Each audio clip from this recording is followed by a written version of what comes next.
My knee almost gave out 3 times in 1 week. I mean, where I almost fell. And it was hurting all the time. Their human motion, their mobility, just prevents them from doing that. It compromises their independence. When it interrupts your life to the point that either you don't get sleep or your activities have been so diminished, then you'll decide it's time to do it.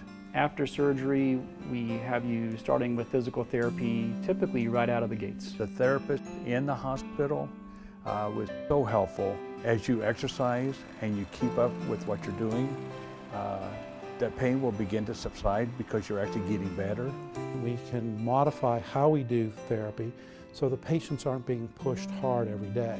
Some days we push hard on motion, the next day we may concentrate on strengthening. I found myself amazed how much more I was able to accomplish. I didn't retire just to sit.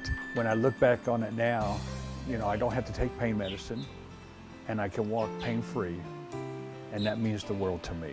We're here to help you with your motion and your mobility.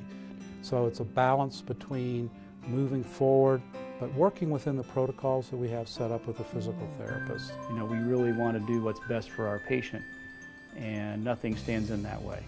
I can get down on the floor, play with the grandkids, I can get back up.